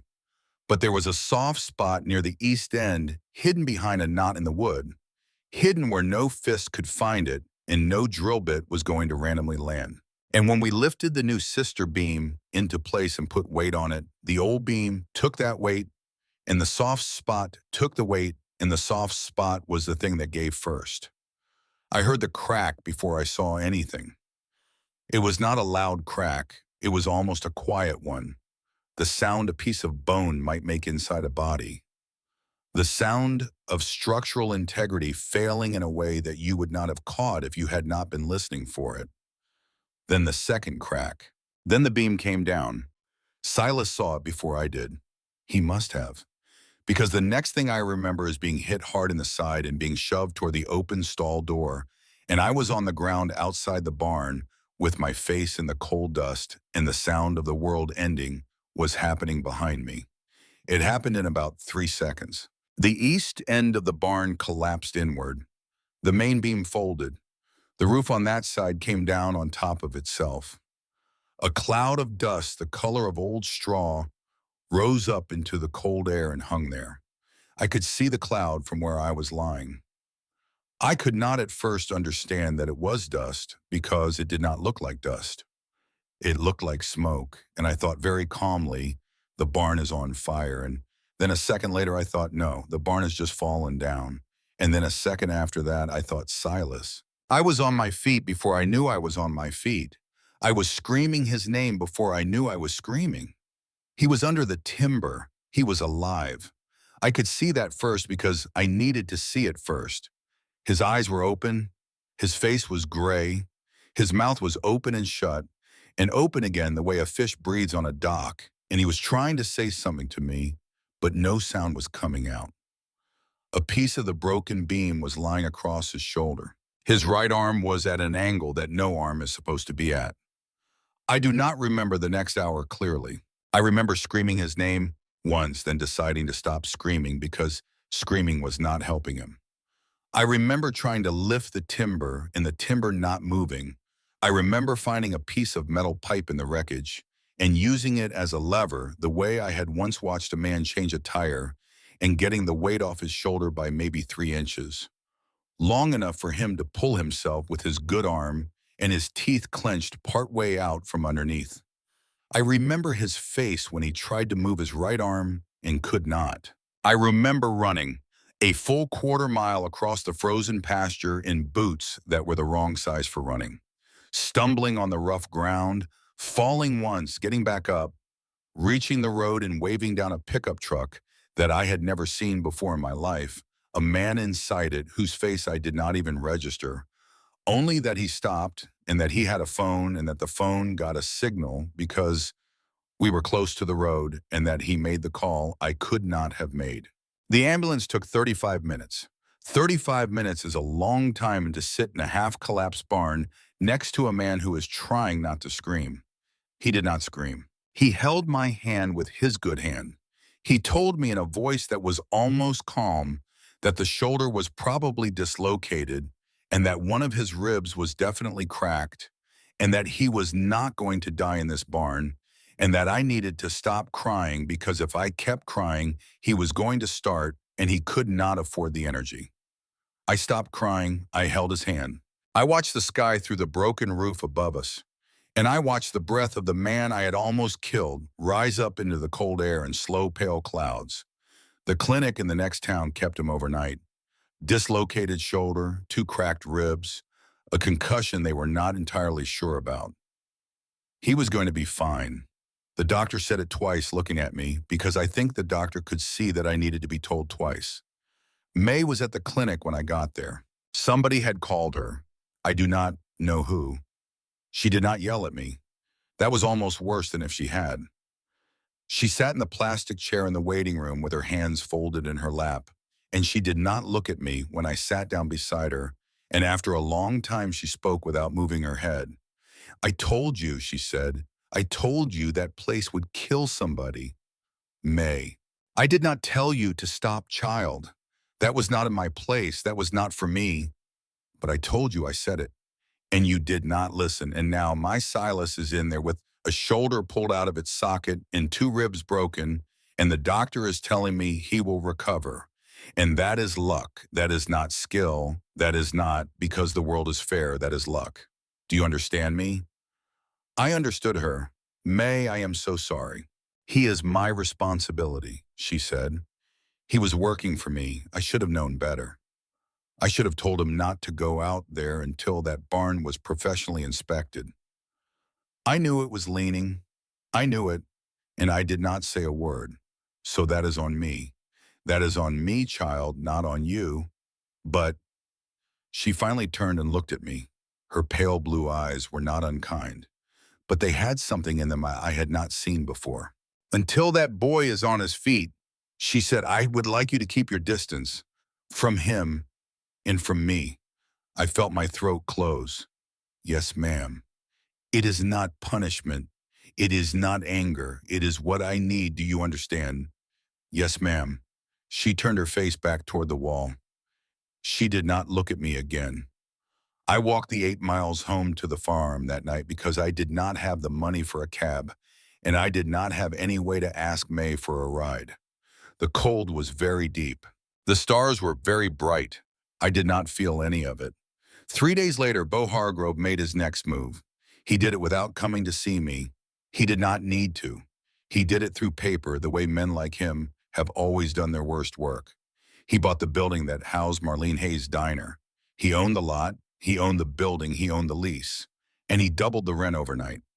Marlene could not pay. She called me on May's phone because I had no phone of my own, and May had said I could take calls there if I needed to.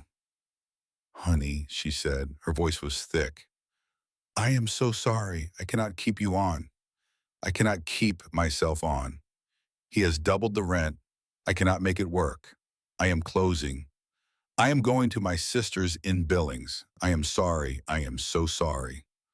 I told her it was all right. I told her she should not be the one apologizing. I told her she had given me more than she would ever know. I do not remember if any of that came out the way I meant it. The diner closed 2 weeks before Christmas. Marlene left town in her old red Buick on a Sunday morning after the last service of the month at the Methodist church up the street. She drove past the farm on her way out of town. She did not stop. I do not think she could have stopped. I stood at the gate and I watched her car go by, and I lifted my hand and she lifted hers, and she did not look at me. She only looked at the road ahead. And just like that, I was alone. No Silas, no May, no Marlene. A house I could heat for maybe 6 more weeks before I ran out of firewood. A truck that ran but had a quarter tank of fuel left. $40 in my pocket. 20 days until the tax deadline. A man named Beauregard Hargrove sitting somewhere south of me in a warm house waiting for the cold to finish a job he had not been able to finish himself. I sat in the parlor on Christmas Eve, and I fed the wood stove with the very last of the smaller pieces. The pieces I had been saving for nights I could not afford to run out. The temperature outside was 30 below. The wind was screaming against the walls, the kind of wind that closes roads in this part of the world. The kind of wind that kills people who are caught outdoors without preparation. I sat in the rocking chair my great-grandmother had once sat in. I had pulled it out of the back room weeks ago. I had a single candle burning on the table beside me because I did not want to waste the kerosene in the lantern. I had the 13 birthday cards in my lap. I read them again. I read them all the way through, one by one, from year 5 to year 18. When I finished the last one, I put my hands over my face and I made the decision I had not let myself make all week. I was going to pack a bag. I was going to walk to the main road in the morning if the wind died down enough to make walking possible. I was going to hitchhike to Billings. I was going to find Marlene at her sister's. I was going to start over. I was going to leave this place to the county. I was going to leave it to Beau Hargrove. I was going to do what my mother had done. I was going to run. I sat with that decision for a long time. I sat with the candle burning low.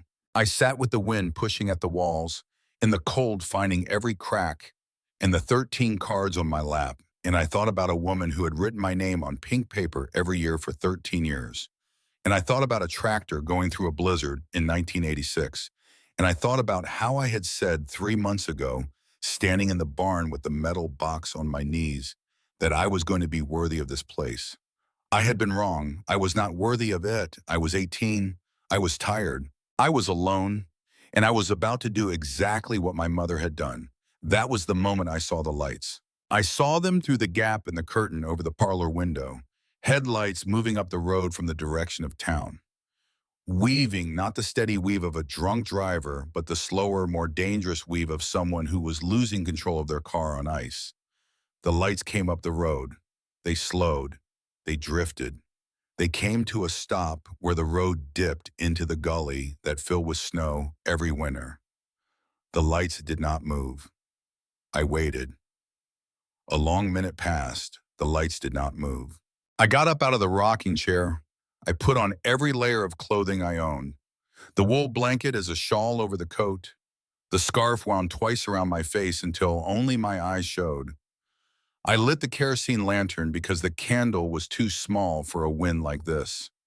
I walked out the front door of the farmhouse into the kind of cold that takes your breath in the first 3 seconds, and I started across the field toward the lights. It took me 12 minutes to reach the car.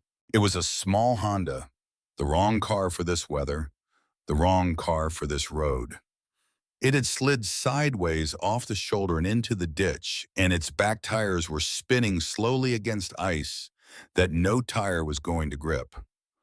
The windows were fogged. I knocked on the driver's side window. A face appeared inside the glass. A woman, maybe in her mid-30s.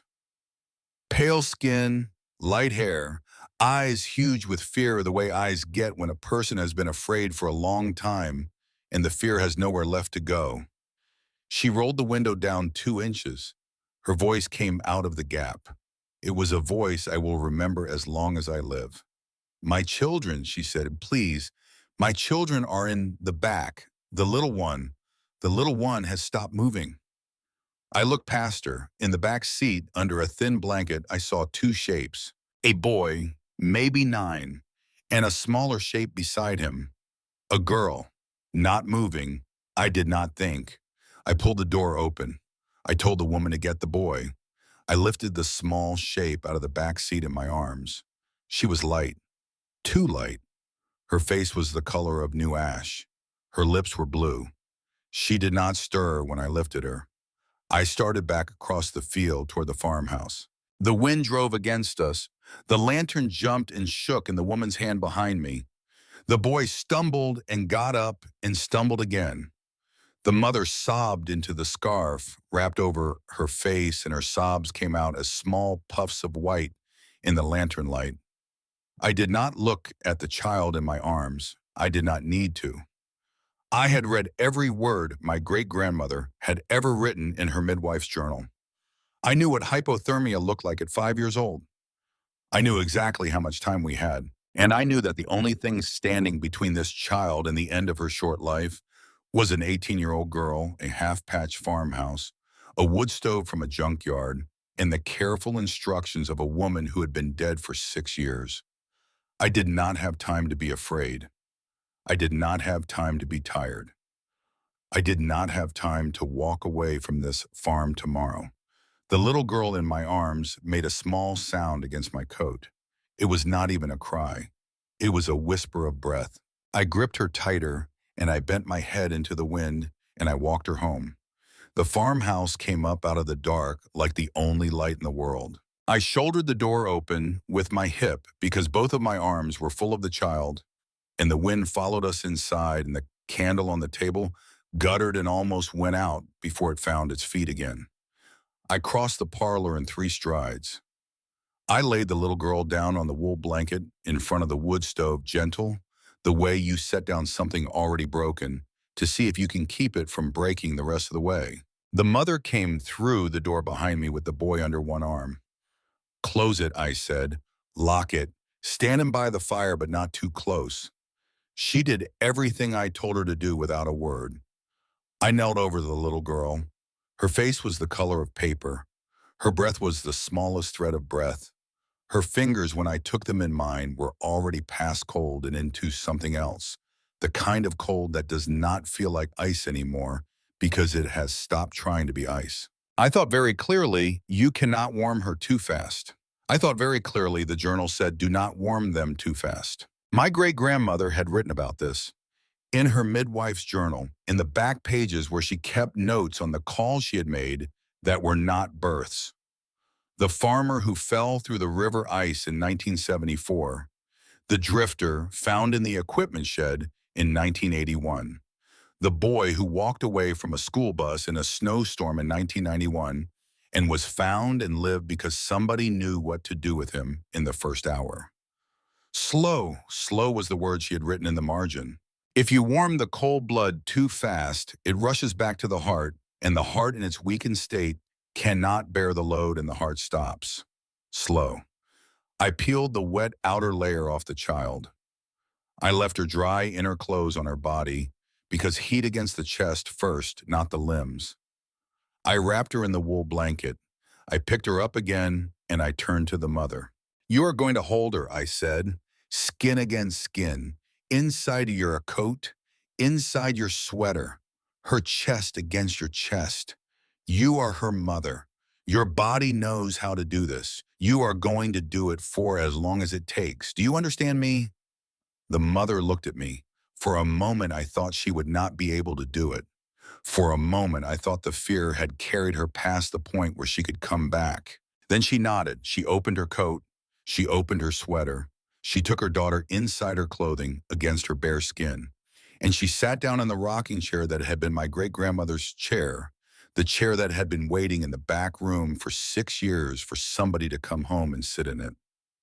She rocked. The boy stood beside the stove, very still, watching his mother and his sister with eyes that had seen too much for 9 years old. I knelt down in front of him. "What is your name?" "Briggs." "Briggs, I need you to do a job for me." "Can you do a job?" He nodded. "You see this kettle? I am going to fill it with water and put it on the stove. I need you to watch it. When the water starts to whisper, not boil, only whisper, you come tell me. Can you do that?" "Yes." "Good. That is your job. That is the most important job in this house right now." He nodded again very seriously, and he took up his post. I went into the kitchen. I lit the lantern. I filled the kettle. I came back. I put the kettle on the stove. And then I sat down on the floor at the mother's feet, and I waited. The next 4 hours moved the way time moves when you cannot afford to look at a clock. I made broth from a bouillon cube in the warm water from the kettle. I gave it to the mother in small spoonfuls because her hands were shaking too hard to hold a cup. I gave the boy a tin mug of warm water, sweetened with the last of the honey. May had snuck into my bag on my second visit, and he held it in both hands and drank it in tiny sips and watched the kettle exactly the way I had told him to.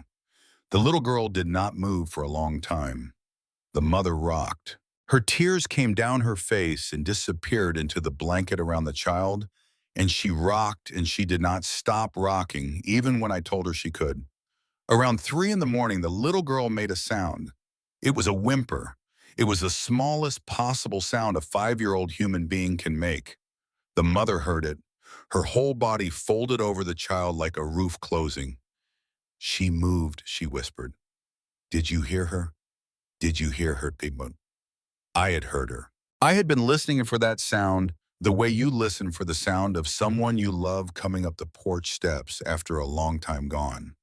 "She is going to be all right," I said. I did not know it was true. I said it anyway. I said it because the mother needed to hear it, and because the boy by the stove needed to hear it, and because I needed to hear it spoken out loud by somebody, even if the only somebody available was me. The girl opened her eyes a little after 4. She did not say anything. She only looked up at her mother's face. Then she closed her eyes again, and she slept the small, ordinary sleep of a 5-year-old child instead of the long, dangerous sleep she had been in. The mother put her face down against her daughter's hair, and she wept without sound. The boy by the stove finally sat down. The kettle on the wood stove sang its small whisper into the room the way I had asked it to, and outside the wind kept howling. But inside the parlor of the farmhouse the air was warm, and 3 people I had never met before midnight were alive. And I sat on the floor with my back against the leg of the rocking chair, and I looked at the dark beams of the ceiling above me, and I thought of my great-grandmother. I had not run. I had been about to. I had decided to. I had packed the bag in my head, and then the lights had come up the road. I think now, sitting here years later, that this is what she had meant when she wrote those words on that last birthday card. The light is on for you. The light is on for whoever needs it. She had not meant only her light. She had not meant only the lantern in her own window for the granddaughter who would not come. She had meant the whole of it. The light that gets passed from one woman to the next across 100 years of bad weather. The light that is on in your window because somebody else's light was on in their window when you were the one stumbling through the snow. She had been waiting for me, but she had also been training me. She had been training me before she ever knew my name. The mother's name was Hollis Brennan.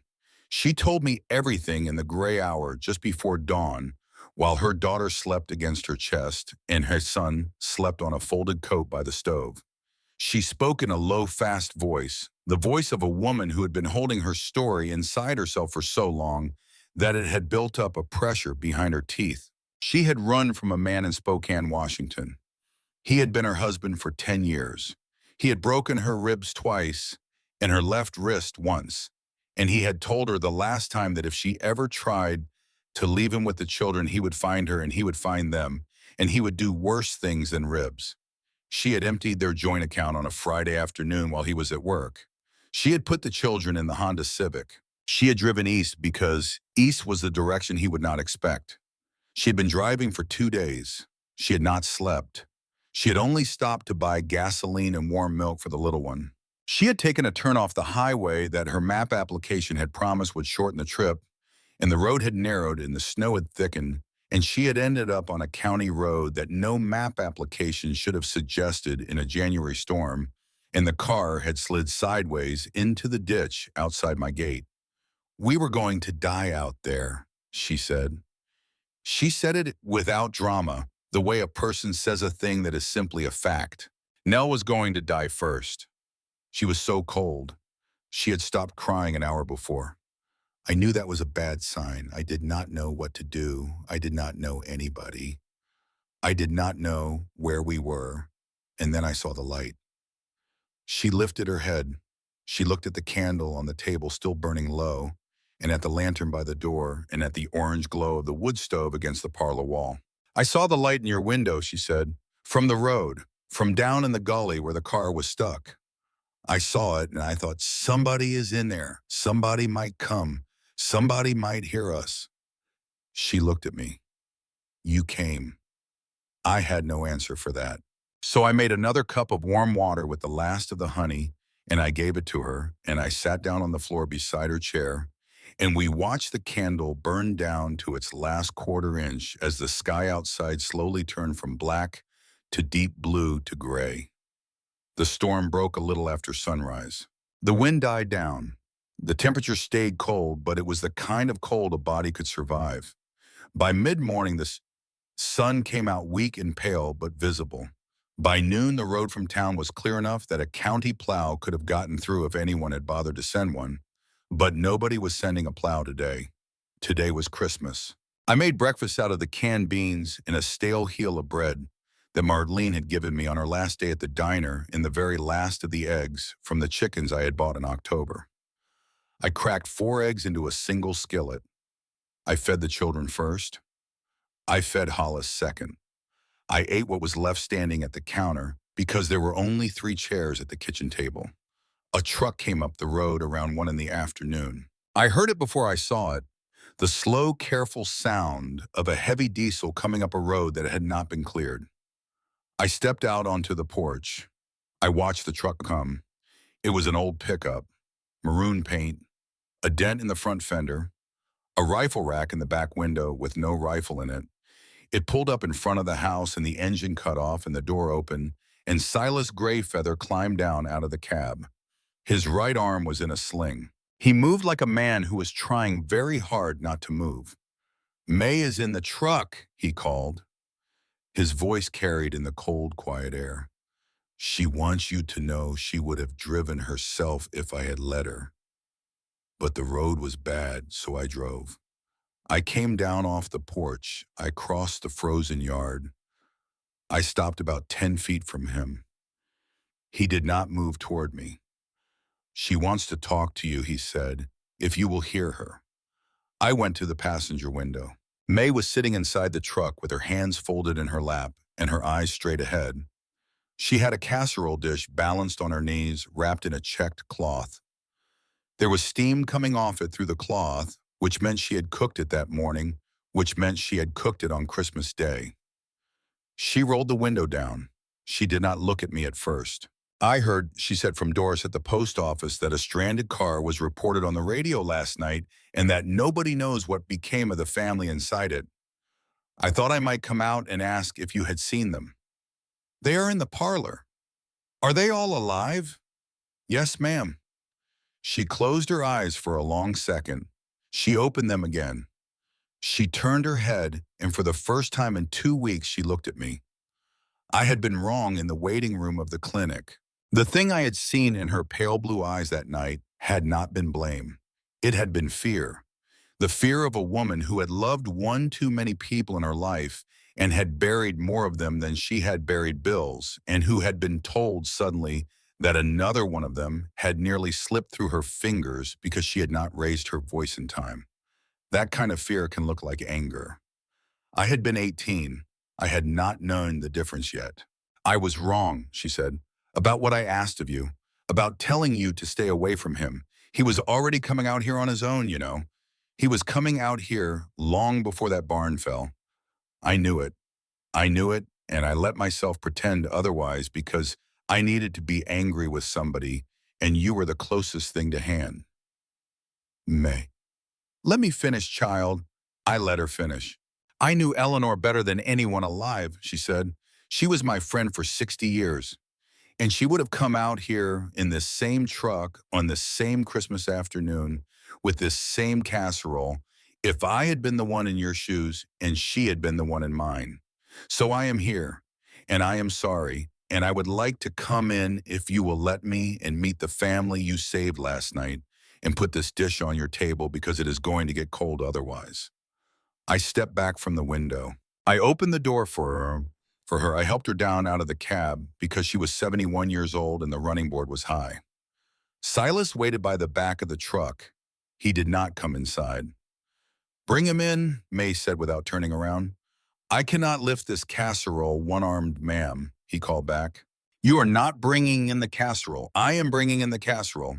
You are coming inside because it is 12 degrees out here. And because if you stand out here being stoic for another 5 minutes, I am going to fall asleep on your feet. He came inside. He stood by the door for a long while before he would sit down. When he finally did sit in the kitchen chair I pulled out for him, he looked at me only once across the room.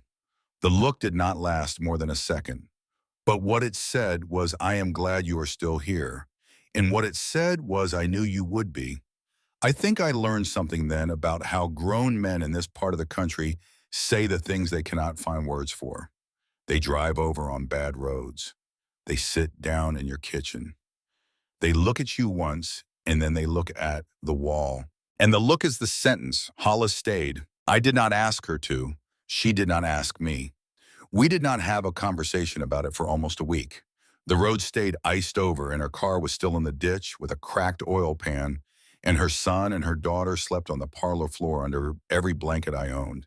And on the third morning I came downstairs, and Hollis had already lit the wood stove and was making coffee in the small percolator that had belonged to my great-grandmother. And she looked up at me, and she said very quietly, I cleaned out the back room yesterday, the one with the books. I thought if it is all right with you, the children and I might move our bedding in there. It would give you the parlor back. You can take the back room. Thank you, she paused. I do not have any money to give you. He had access to most of it. I emptied the joint account, but he will have noticed by now. I have $240 in cash. That is what I came with. I do not want your money. What do you want? I thought about it for a moment. I want a person in this house who can read a column of numbers without crying. She almost smiled. I used to be a bookkeeper. Before everything. Then I want a bookkeeper. That was how Hollis Brennan moved into the back room of the farmhouse with her 2 children. That was how a 5-year-old girl named Nell, who had nearly died in my arms on Christmas Eve, came to follow me everywhere I went on the farm for the rest of the winter, asking why does wood burn, and why does ice not float, and why do you sleep alone upstairs when there are people downstairs who would not mind? The luxury of that question stayed with me for a long time. The luxury of being 5 years old and only 5 years old and asking grown people to explain a world that had not yet hurt you in any way that you remembered. Hollis sat down with my numbers on the 2nd day of January. She sat at the kitchen table with a pencil and a piece of brown paper from the feed store, and she made me read out every dollar I had spent in the last 4 months and every dollar I had taken in. She wrote it all down in 2 neat columns. She circled certain numbers. She crossed out others. She asked me about Bo Hargrove and the tax bill and the deadline, and she asked me the kinds of questions a person asks when they have spent years living next to a man who controlled them through money and who has learned by survival where the doors and the windows are in any financial room. You cannot make $1,500 in 20 days washing dishes, she said. The diner closed. Then you cannot make it any other way I can see either. Not legally, not in this town. I know. But she tapped the paper with the eraser end of the pencil. You have $1,100 in the metal box still. You have not spent any of it because you have been keeping it for the tax bill. So you actually only need 400 more. 400 is still impossible in 20 days. It is impossible if you are alone. She looked at me. You are not alone anymore. May came on Friday with $300 in an envelope. She put it on the kitchen table without ceremony. This is not mine, she said. It is Eleanor's. She left it with me 8 years ago in a sealed envelope. She told me to give it to whoever showed up. I should have given it to you on the first day. I did not. I was afraid you would take it and go. I want you to know that I am ashamed of that. I want you to take it now, and I want you to forgive me for the delay if you can. I looked at the envelope. I looked at May. You knew her better than I will ever know her, I said. I knew the woman she was. You are knowing the woman she meant to leave behind. That is something different. That is something only you get to do. I took the envelope. I put it on the table beside Hollis's columns of numbers. I did not cry until after she left. The check went to the county clerk on the 12th of January, 1,100 from the box, 300 from May's envelope, 100 from the absolute last of what I had earned at Marlene's diner before the doors closed, $1,500 in cash in a money order from the post office. I stood at the counter in the county office, and Doris stamped the receipt without ever once looking up, and only when she had stamped it twice, the way she stamped every important document in the entire county, did she finally raise her eyes to mine. Paid in full, she said. She paused. Your great-grandmother, she said, would be proud of you. I walked out of the office and stood in the cold Montana sunlight on the courthouse steps, and I felt for the first time in my life like a person who had done a thing she had set out to do. 3 weeks later, the lawyer arrived at my gate. He was a thin man in a long wool coat. His shoes were wrong for the muddy road. He carried a leather satchel like he was very proud of it, and he handed me a folded set of papers with a smile that did not reach his face. Miss Caldwell, he said, you are being served notice. My client, Mr. Beauregard Hargrove, is asserting his legal right to the access road that crosses his property. I looked at the papers. What does that mean? It means the road you use to reach this farm crosses a parcel of land that Mr. Hargrove purchased in 1998. As the legal owner, he is within his rights to restrict access across his land, effective in 30 days. You are closing my road. We are closing his road, Miss Caldwell. The smile widened. You will still own your property, of course. You simply will not be able to get to it, or get supplies in, or get out. We are sure you will find this an opportunity to reconsider Mr. Hargrove's earlier offers. He tipped his hat. He walked back to his car. He drove away on the very road he was telling me did not belong to me. I stood with the papers in my hand, and I knew with a certainty I had not had before that this was not going to end with a roof. This was not going to end with a stove and a kettle and a child saved on a Christmas Eve. This was going to end in a courtroom. May came to the house that night. Hollis read the papers across the kitchen table by the light of the kerosene lantern, with the children asleep in the back room, and May sitting across from her, with her hands folded on the oilcloth. When Hollis was done, May looked at me. There is a man you should talk to, she said. He retired here 10 years ago. He fishes too much, and he reads too many books, and he keeps to himself, but he was a lawyer in Billings for 40 years, and he hates Beauregard Hargrove with a passion that is older than you are. What is his name? Jonas Whitfield. She tapped one finger on the table. He has been waiting 30 years for somebody to give him a reason to come out of retirement, she said. I think it is fair to say you have just given him one. Jonas Whitfield lived in a cabin on the river. He was 74 years old, white beard, glasses that were always sliding down his nose, a pile of unread mail on a small table by his front door, all of it sealed, all of it old. None of it as important to him as the next chapter of the book he happened to be reading. He listened to me for almost an hour without interrupting. He looked at the papers the lawyer had served me. He looked at the deed to my farm. He looked at the map of the county that May had marked up for him before I came over. When I was done talking, he set his glasses on the table. He looked out his window at the river. 30 years ago, he said, Beauregard Hargrove bought out a family ranch that had been in the same family for 5 generations. He used legal tricks. He buried them in paperwork they could not afford to read. The father died of a heart attack a month after the sale closed. The son moved to Oregon and never came back. I was the family's lawyer. I tried to help. I lost. Hargrove had more money and more time than I did. I have carried that loss for 30 years. He looked at me. You just brought it back to my doorstep. He took the case for free. He worked for the next 4 months the way a man works when he has been given one more shot at something he was never supposed to get a second shot at. He pulled records from the county office that had not been opened since the year I was born. He pulled the original homestead claim from 1923. He pulled the easement registrations on the road going back to the days when it had been a wagon track between 2 farms. He pulled surveys and maps and tax records in decades of small papers that almost nobody had ever bothered to file properly. And in the middle of March, on a wet afternoon that smelled like the first thaw, he came to the farmhouse with a thin folder under his arm, and he sat down at my kitchen table and he laid out 2 documents side by side. In 1998, he said Beauregard Hargrove purchased that strip of land from a man named Thomas Caldwell, your great-grandmother's brother-in-law, your great-uncle by marriage. He had stayed on the family property after his wife died. He sold that strip to Hargrove for $200. He tapped the second document. In 1996, Thomas Caldwell was diagnosed with advanced dementia at the Veterans Administration Hospital in Helena. By 1998, he was not legally competent to sign a contract. I stared at the paper. The sale was fraudulent. The sale was fraudulent.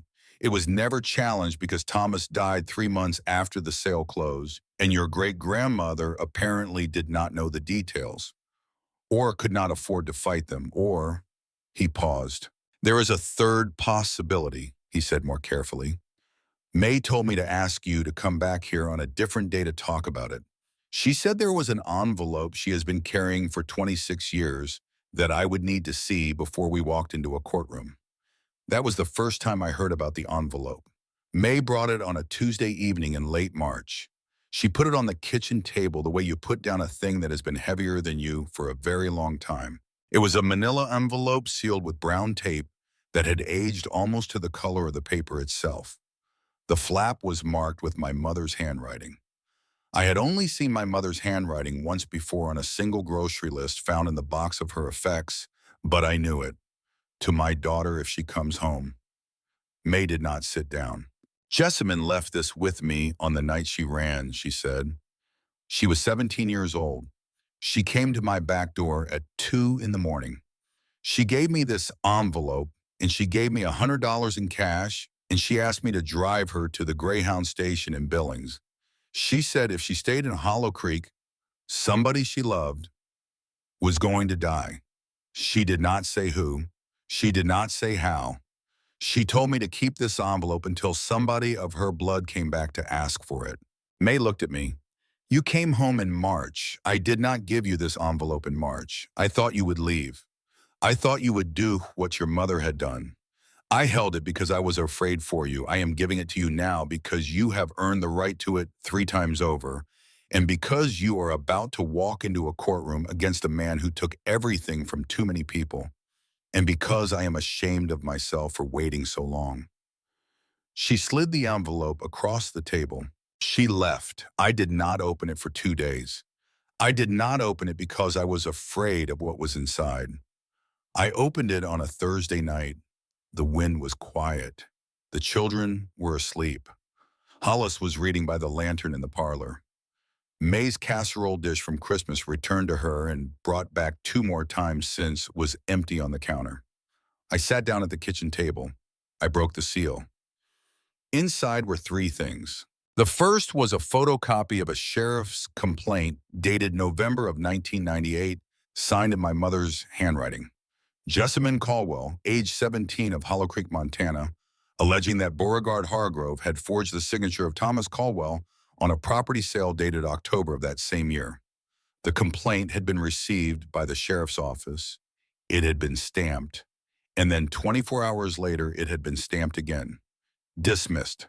No further action. The dismissing officer's signature was Sheriff Garland Hargrove Bow's first cousin. The second thing was a small leather journal. The third was a letter sealed in an inner envelope, addressed in the same handwriting as the outer envelope. To my child. I opened the letter first.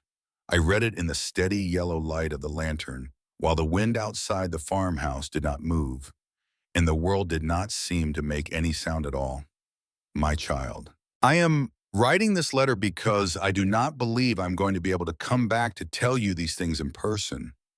I want you to know everything I can put on paper in case I do not get the chance to tell you any other way. I am 17 years old. I am pregnant. I have not told my grandmother.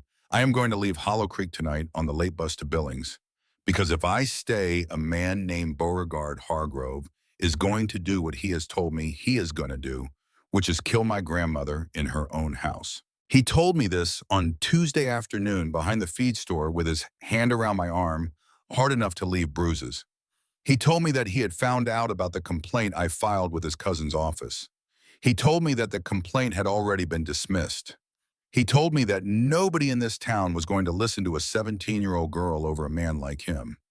And he told me that if I did not get on a bus and disappear, and if I did not promise never to come back, he was going to wait 3 months, and then there would be a fire at the Caldwell place, and the fire department would not get there in time, and my grandmother would not get out. He told me he had done it before. I believed him. I am leaving tonight. I am leaving without saying goodbye to her, because if she sees me leave, she will follow me. And that is the one thing he said I could not allow.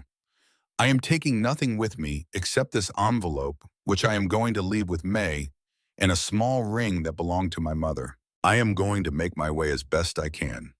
I am going to give birth to you in the spring. I am going to give you my name. I am going to find work somewhere. I am going to wait. I am going to wait until that man is dead or until he is too old to do what he has promised. And then I am going to bring you home to her. I want her to meet you. I want you to meet her. That is the only future I want. If you are reading this letter and I am not standing beside you, then something has gone wrong with my plan. If you are reading this letter and your great-grandmother is also gone, then everything has gone wrong with my plan. But you are still here, and the land is still here, and that means the only thing I really wanted in the end has happened anyway. You came home. I'm so glad. I love you. Your mother, Jessamine. I put the letter down on the table. I put my face in my hands. I sat that way for a long time. There was no sound in the house. The lantern hissed quietly. The wind did not move. In the back room, one of the children turned over on the bedding and sighed in their sleep. She had not abandoned me. She had never been the woman the records had described. She had been 17 years old and pregnant and threatened by a grown man with a deputy for a cousin, and she had run to save the life of the only person in the world who loved her. And she had carried me out of that town in her body, and she had given birth to me alone, somewhere east of here, and she had been waiting for the day she could bring me home.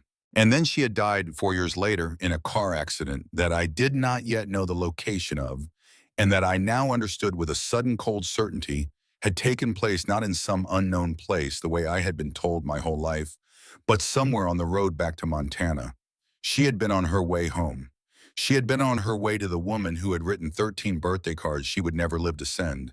She had been bringing me to my great-grandmother. She had not made it. I opened the journal. I read the last entry, which was dated 2 weeks before the date of the accident on my birth certificate. "We are coming home," the entry said. "I have saved enough. I have packed the suitcases. Beau Hargrove is 63 years old and in his ranch is sliding into debt, and I have heard he is too distracted with his own troubles to make good on a 22-year-old threat. My grandmother does not know we are coming. I want it to be a surprise. I want her to open the door and see Wren standing on the porch. I want her to know that she did not wait alone all those years. I want to come home. I closed the journal, I closed the letter, I sealed them back inside the envelope. I stood up from the kitchen table. I walked across the kitchen floor my great-grandmother had walked across 10,000 times. I walked into the parlor where Hollis was reading by the lantern. I stopped at the doorway. Hollis looked up at me and saw my face, and she set her book down on her knee, and she did not say a single word. "My mother was bringing me home," I said, "when she died." "Yes." "She did not abandon you." "No." Hollis closed her book. She put it on the side table. She crossed the room. She put her arms around me. She held me up because I do not think I could have stayed standing on my own. The wind outside the farmhouse did not move. The lantern hissed. And somewhere in a small Methodist cemetery up the road, a woman who had written 13 birthday cards and 47 return letters and one final note begging a stranger to keep the light on was at last allowed to hear the truth of what had happened to the daughter she had spent 20 years waiting for. I went to the cemetery the next morning. I brought the 13 birthday cards. I brought my mother's journal. I brought a single envelope with the photocopy of the sheriff's complaint folded inside it. I knelt in the wet March grass at the foot of a small gray stone that said, Eleanor May Caldwell, 1932 to 2012. Beloved mother, beloved grandmother, keeper of the light. I do not know who had written those last four words on the stone. May probably. It does not matter. I set the cards down on the stone. I read the last entry of my mother's journal out loud. I told my great-grandmother that her granddaughter had been coming home to her and had not made it and had loved her every day of those 20 silent years. I told her that I was sorry I had not gotten here in time. I told her that I was here now. I told her about Hollis and Briggs and Nell. I told her about Silas, who had built her a new gate that very week and who had not yet told me what it said on the sign he was carving for the post. I told her about May. I told her about Jonas Whitfield, who was going to walk into a courtroom in 3 weeks with a folder under his arm. I told her we were going to win. I told her that I was going to keep the light on. I told her welcome home. The courtroom in Billings was small. It smelled like old paper and floor wax. The judge was a woman named Patricia Reeves, who had gray hair pulled back into a low bun and a pair of glasses that she did not need to look over to see straight through Beauregard Hargrove. He sat at the table opposite us in a suit that had cost more than my farm. He had 3 lawyers. We had Jonas Whitfield in a tweed jacket that he had not worn since his retirement party. Jonas presented the homestead records. He presented the easement registration. He presented the medical records from the Veterans Administration Hospital in Helena dating Thomas Caldwell's dementia diagnosis to 1996. Hargrove's lawyers objected. They argued. They tried in their soft, expensive voices to introduce confusion and doubt. Jonas waited until they were finished. Then he reached into his folder and he took out a single piece of paper and he laid it carefully on the table in front of the judge. Your Honor, he said, we have one additional piece of evidence. He named the document. He read the date. He read the signatures. He read my mother's name. The courtroom went very quiet. I looked across the aisle. I saw Beau Hargrove's face change. For the first time since I had met him on a cold March morning in front of a leaning barn, the smile was completely gone from his mouth. He looked at me. He understood finally what was happening. He understood that the 17-year-old girl he had threatened behind a feed store in 1998 had not, after all, disappeared without a trace. She had left an envelope, and the envelope had waited, and the envelope had come back. The judge read the document. She read it twice. She looked at Beau Hargrove. Motion granted, she said, on both counts. The plaintiff's request to restrict access to Miss Caldwell's property is dismissed with prejudice. The matter of the 1998 sale and the matter of the suppressed 1998 complaint will be referred to the Office of the District Attorney for Criminal Investigation. The gavel came down. Somewhere in a small Methodist cemetery up the road, the keeper of the light heard it. Beauregard Hargrove was indicted 3 months later. He did not go to prison. He had money. He had lawyers. But the investigation pulled at threads that went back 40 years, and every thread it pulled brought down another piece of his name. Business partners stopped returning his calls. Banks called in loans. Two of his cousins, including the former sheriff, were named in adjacent investigations. By the end of that summer, he had sold off most of his ranch to pay his legal fees and his debts. In November, on a cold, gray afternoon, his moving truck rolled out of Hollow Creek on the same road his lawyer had once tried to close. I watched it go from the porch of my great-grandmother's house. I did not wave. I did not need to. The farm grew slowly in the years that followed. We planted a vegetable garden the next spring. Hollis turned out to know a great deal about beans and squash. Briggs and Nell ran the chicken coop. Silas built a proper barn to replace the one that had nearly killed him, and the new one was square and sound and would stand for 50 years. May came every Sunday for supper. Jonas came on Wednesdays with whatever new book he was reading and read passages out loud at the table, whether anybody had asked him to or not. Other people came too. A widow from town whose furnace had failed and whose son lived 3 states away and could not get to her before the cold did. She stayed 6 weeks. A family driving through to Idaho whose transmission gave out 2 miles from my gate. They stayed a month while their car was fixed. The husband helped Silas build the new barn. The wife taught Hollis a way of bread baking that we used in the kitchen for years after they left. A boy of 17 who had just aged out of the system in North Dakota and was hitchhiking nowhere in particular. He stayed all winter. He left in the spring. He sent a postcard 6 months later from a community college in Idaho where he had enrolled in a welding program. The postcard said, "Only the light was on. Thank you." A veteran who could not sleep indoors but agreed to camp in the new barn. He stayed 2 years. People in town began calling the farm something they had started calling it without telling me. I did not know about it for the first year. It was Doris at the post office who finally told me by accident when she addressed a parcel for me one afternoon and wrote on the line, "The Lighthouse, Hollow Creek, Montana," and then looked up and saw my face and turned bright red. "Everybody calls it that now," she said. "I thought you knew." I had not known. I put up no signs. I never advertised. But the name stuck because the thing it described was true. There was a light every night in the upstairs window of the farmhouse. It burned from dusk until dawn. I had started it on the second night I had spent on the property with the kerosene lantern, and I had never let it go out. People driving the county road at night, lost or stranded or simply uncertain of their way, learned to look for it. If you saw the light, you knew the road went somewhere. If you saw the light, you knew somebody was awake. If you saw the light, you knew that if you knocked on the door, somebody would answer. The autumn of the 3rd year, on a Sunday afternoon, Silas walked up to the porch with a long, flat package wrapped in brown paper and twine. He set it down on the porch boards. He stepped back. He waited. I unwrapped the package. Inside was a sign, hand-carved. The letters had been burned into the wood with the slow, careful work of a man who had spent his whole life learning patience. Caldwell Farm, established 1923. Beneath the lettering smaller, almost an afterthought, but not really the lighthouse. I looked up at him. "For the gate," he said, "when you are ready." I looked at him. He looked at me. He did not say anything else for a moment. Then he cleared his throat. "May wants us to come for supper on Sunday," he said. "She is making pot roast."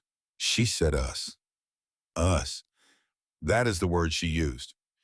He looked at the porch boards. He looked at the sign. He looked back up at me exactly once. I have learned to recognize the look by now. I have learned that this is how a quiet man asks a hard question without saying any of the words. I have also learned what my answer is. "Okay," I said. He nodded. He smiled, only a little, only the corner of his mouth, but it was there. "Okay," he said back, and we stood there on the porch in the soft autumn light, with the sign between us and the field stretching out behind him toward the road that was still my road and the chickens scratching in the yard, and the smoke rising from the chimney, and we did not say anything else because we did not need to. That night I pulled out the last letter, the one I had never shown anybody. The one I had found in the very last week of work in the back room, tucked inside the cover of my great-grandmother's midwife's journal. The envelope had no name on it.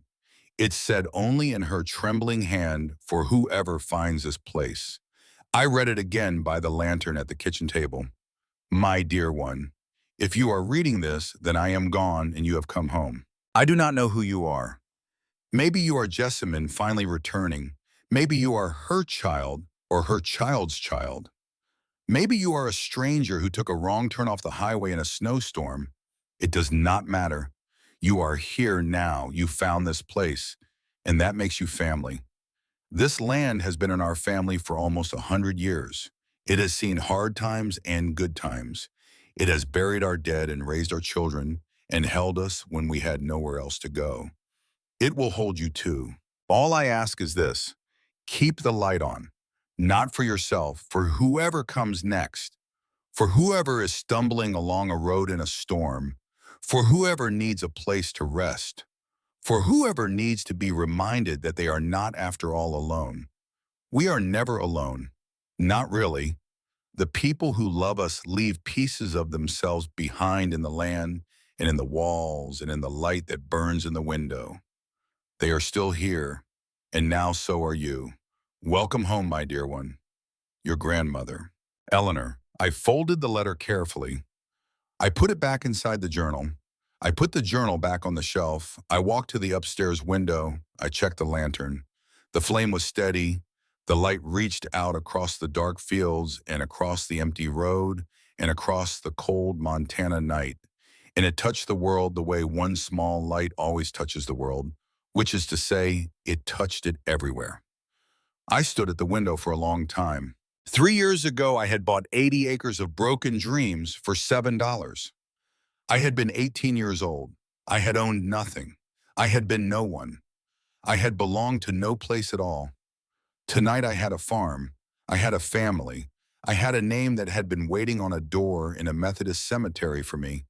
I had a sign in the hallway leaning against the wall, ready to be put up on the gate in the morning. I had a man who carved that sign with a broken right arm, because debts do not go away just because people die.